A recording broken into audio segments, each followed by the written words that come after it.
Hello friends, welcome to ఎంఎస్విఆర్ channel. Friends, ఈరోజు మీ అందరికీ ఈ వీడియోలో ఇప్పుడే వచ్చినటువంటి ఒక బ్రేకింగ్ న్యూస్ అప్డేట్ గురించి చెప్పడానికే ఈ యొక్క వీడియోని అయితే చేయడం అయితే జరుగుతుందండి.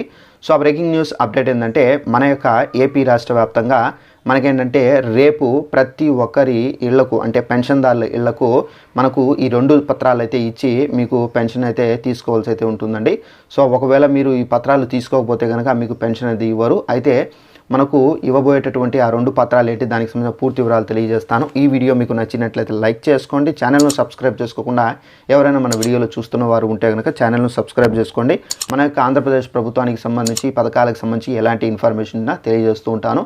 అలాగే డిస్క్రిప్షన్లో లింక్ కూడా ప్రొవైడ్ చేస్తున్నానండి. పెన్షన్దారులకు సంబంధించి కొన్ని కారణాల చేత వారి యొక్క పెన్షన్ అనేది తొలగిస్తున్నారు. మీ యొక్క పెన్షన్ తొలగించారా లేదా, మీకు ఆగస్టు నెలలో పెన్షన్ వస్తుందా లేదా అనేది తెలుసుకోవాలంటే డిస్క్రిప్షన్లో ఇచ్చినటువంటి ఆ లింక్ పైన క్లిక్ చేసి మీకు ఇచ్చినటువంటి పెన్షన్ ఐడి కార్డులో మనకు పెన్షన్ ఐడి నెంబర్ ఉంటుంది.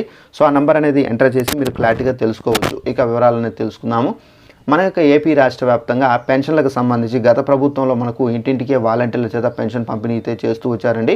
అయితే ఇప్పుడు మనకు నూతన ప్రభుత్వం అయితే ఏర్పడింది కాబట్టి మన యొక్క సీఎం చంద్రబాబు నాయుడు గారు పెన్షన్లకు సంబంధించి పంపిణీలో ఏంటంటే మనకు కొన్ని కొత్త రూల్స్ అనేది పెట్టారు.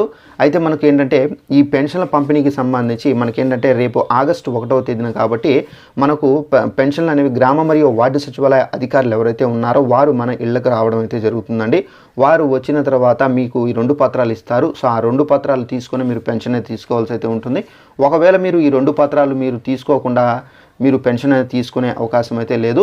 సో ఈ 2 పత్రాలు ఎందుకు ఇస్తున్నారంటే, మీరు సైన్ పెట్టి వారికి ఒక పత్రము మీరు ఒక పత్రం తీసుకోవాల్సి అయితే ఉంటుంది. అంటే వారు మీకు పెన్షన్ ఇచ్చినట్టుగా, మీరు వారి నుండి పెన్షన్ స్వీకరించినట్టుగా ప్రభుత్వానికి ఒక నివేదిక అనేది రూపొందించి పంపించాల్సి అయితే ఉంటుంది. సో ఈ విధంగా మనకు పెన్షన్కి సంబంధించినటువంటి డబ్బులు తీసుకోవాలంటే ఈ 2 పత్రాలు అనేది కంపల్సరీగా స్లిప్పులు ఉండాలి. సో ఆ స్లిప్పులు ఉంటేనే మీకు పెన్షన్ అయితే వస్తుంది, లేకపోతే రాదండి. సో ఇదండి మనకు ఉన్నటువంటి ఇన్ఫర్మేషన్. ఈ వీడియో మీకు నచ్చినట్లయితే లైక్ చేసుకొని ఛానల్ను సబ్స్క్రైబ్ చేసుకోండి. Thanks for watching this video. All the best.